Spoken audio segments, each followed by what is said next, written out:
थोड़ा सा ज्ञान देने की कोशिश कर रहा हूँ इस वीडियो में, तो थोड़ा दिमाग खोलकर समझने की कोशिश करना, बिना बायस्ड होके एकदम नॉर्मल होके समझने की कोशिश करना क्या मैं समझाने की कोशिश कर रहा हूँ इस वीडियो में।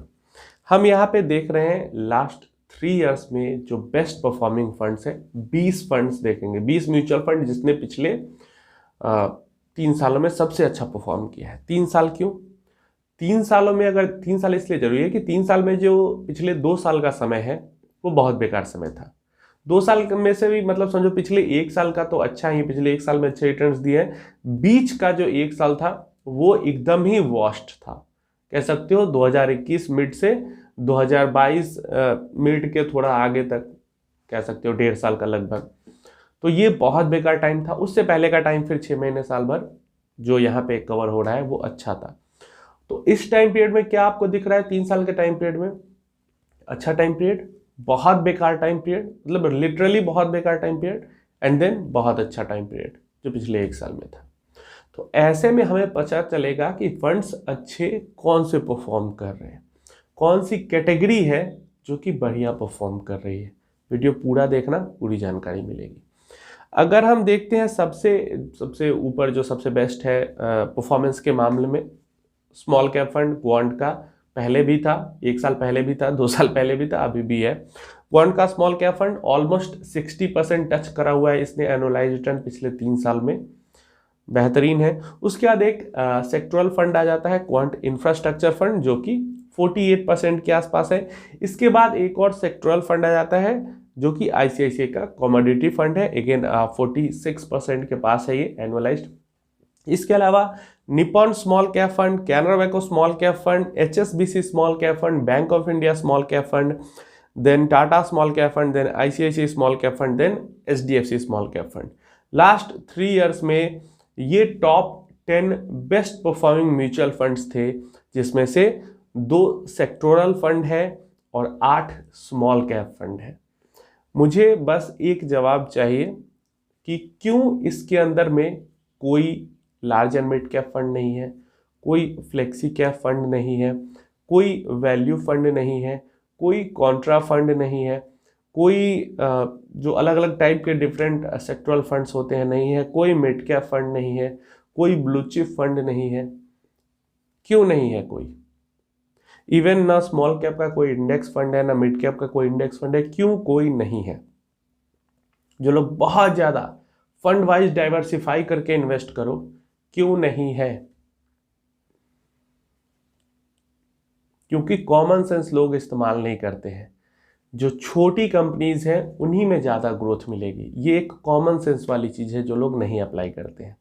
अब इसका मतलब ये मत समझ लेना कि हर 3 साल में ऐसे रिटर्न्स मिल जाएंगे, लेकिन पैटर्न यही रहेगा हमेशा, ये हमेशा ध्यान रखना। तो टॉप 10 में यहाँ पे क्लियर है, 2 सेक्टोरल फंड हो जाते हैं एंड 8 स्मॉल कैप फंड हो जाते हैं। 8 स्मॉल कैप यहाँ पे क्लियर हो गया। अब देखो इसके बाद के जो 10, मतलब 11वां नंबर से लेकर 20वां नंबर तक जो फंड है, तो 11 नंबर पे हमारे पास कोटेक का स्मॉल कैप आ जाता है, उसके बाद एडलवाइस का स्मॉल कैप आ जाता है, देन अगेन क्वांट का फंड आ जाता है। तो देखो मतलब टॉप 15 के अंदर में क्वांट के 3 फंड अभी भी है। जो क्वांट को लेके परेशान थे, टॉप बेस्ट परफॉर्मिंग फंड में 3 फंड है क्वांट के अभी भी। इसके बाद फ्रैंकलिन का अगेन स्मॉल कैप फंड आ जाता है, देन आईसीआईसीआई का इंफ्रा फंड आ जाता है, देन एसबीआई का कॉन्ट्रा फंड आ जाता है, देन आईडीबीआई का स्मॉल कैप फंड आ जाता है, देन मोतीलाल का मिड कैप फंड आ जाता है, देन बंधन का एक वैल्यू फंड है, एंड देन सुंदरम का अगेन स्मॉल कैप फंड है, एंड देन इसके बाद मैंने पढ़ा और भी 2-4 स्मॉल कैप फंड एक लाइन से थे यहाँ पे। तो अगला 11 नंबर से 20 नंबर तक जो बेस्ट परफॉर्मिंग लास्ट 3 ईयर में फंड रहे हैं, जो अच्छा टाइम खराब टाइम सब बिताया है जिन्होंने, उनमें से 5 स्मॉल कैप फंड्स है एंड बाकी अलग अलग कैटेगरी के एक एक फंड है बस। कॉन्ट्रा फंड का एक, वैल्यू फंड का एक, टैक्स प्लान का एक, देन इंफ्रास्ट्रक्चर का एक, वो तो सेक्टोरल वहाँ पे भी था। तो क्या चीज़ है यहाँ पे? अगर यहाँ पे आप देखोगे तो ये आपको सक्सेस रेशियो दिखाता है। अगर इसको आप समझने की कोशिश करोगे, total number of fund small cap category में 25-30 फंड्स हैं। उन 25-30 फंड में से टॉप 20 जो बेस्ट परफॉर्मिंग फंड्स हैं म्यूचुअल फंड्स की लास्ट 3 ईयर में, 13 फंड तो 20 फंड में बेस्ट में आ जाते हैं। और बाकी अलग अलग कैटेगरी का आप देखोगे तो टॉप 10 में कोई नहीं है, और टॉप 20 में बाद वाले 10 में एक एक फंड कुछ कैटेगरीज के हैं, कॉन्ट्रा का एक, वैल्यू का एक, टैक्स का एक।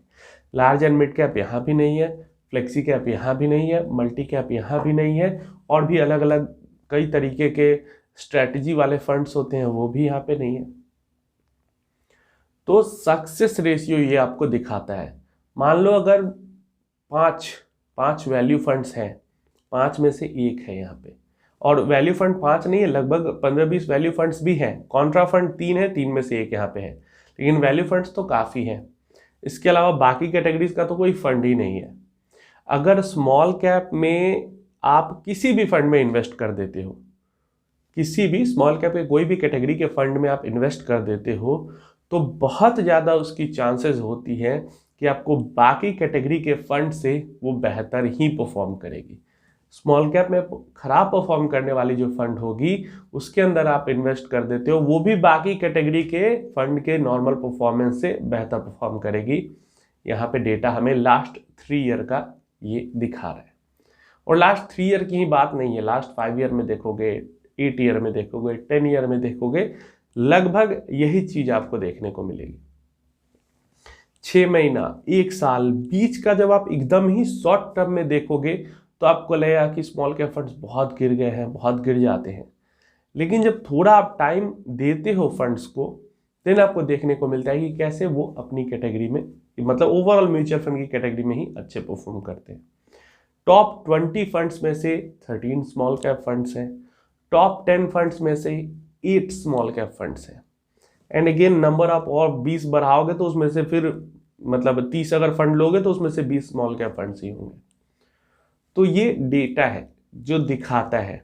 तो गुणगान आप लोग जो करते रहते हो कि डाइवर्सिफाई करो, डाइवर्सिफिकेशन के लिए हर कैटेगरी से एक एक म्यूचुअल फंड में इन्वेस्ट कर लो, कोई ज़रूरत नहीं है। एक स्मॉल कैप फंड में भी इन्वेस्ट करते हो तो आपका 50, 60, 70, 100, 200 तक स्टॉक्स में भी इन्वेस्टमेंट जाती है। डाइवर्सिफिकेशन वहीं पे हो जाता है। बस आपको अपना पैसा को कब तक म्यूचुअल फंड में रोक के रखना है ये समझना चाहिए और उसके अकॉर्डिंग इन्वेस्टमेंट करना चाहिए ताकि अच्छे रिटर्न्स मिल सके। अच्छे रिटर्न्स करने का मतलब 50% रिटर्न नहीं, नॉर्मल जो इन्वेस्टर को म्यूचुअल फंड्स में मिल रहे हैं उससे अगर आप बेहतर रिटर्न बना ले रहे हो, मतलब नॉर्मल लोग अगर 12% बना रहे हैं आप 15% बना ले रहे हो, नॉर्मल लोग 15% बना रहे हैं आप 16% बना ले रहे हो, बढ़िया बन रहा है। बस यही तो चाहिए, और क्या चाहिए यहाँ पे। तो ये सब चीज़ें जब आप देखोगे तब समझ में आएगा, सिर्फ बातें सुनने से दूसरों की नहीं समझ में आएगा। उम्मीद है समझ में आ गया होगा कि कहाँ पे आप इन्वेस्ट करोगे तो कैसे आपको रिटर्न्स मिल सकते हैं। कुछ लोग कमेंट करेंगे आपने तो 3 साल का बस दिखाया है। भाई मैंने सिर्फ 3 साल का नहीं दिखाया, मैंने 5 साल, 8 साल, 10 साल, इन सब टाइम पीरियड पे तो कई बारी वीडियो बना दिया था, लेकिन एकदम लेटेस्ट मैंने कम टाइम पीरियड वाला वीडियो नहीं बनाया था। तो अभी मैं देख रहा था तो मुझे देखा तो मैंने सोचा कि शेयर कर दूं। तो लॉन्ग टर्म में तो हर बार मैं बताता था, यहाँ पे शॉर्ट टर्म का भी मैंने बता दिया। लेकिन आप अपनी जिम्मेदारी समझे, इतने शॉर्ट टर्म के लिए स्मॉल कैप के अंदर इन्वेस्ट ना करें, लॉन्ग टर्म के लिए ही आप इन्वेस्ट करें म्यूचुअल फंड्स के अंदर, शॉर्ट टर्म के लिए करें नहीं। यहाँ पे मैंने क्योंकि हर बारी लॉन्ग टर्म में आपको दिखाया था, इसलिए इस बार शॉर्ट टर्म में भी आपको दिखा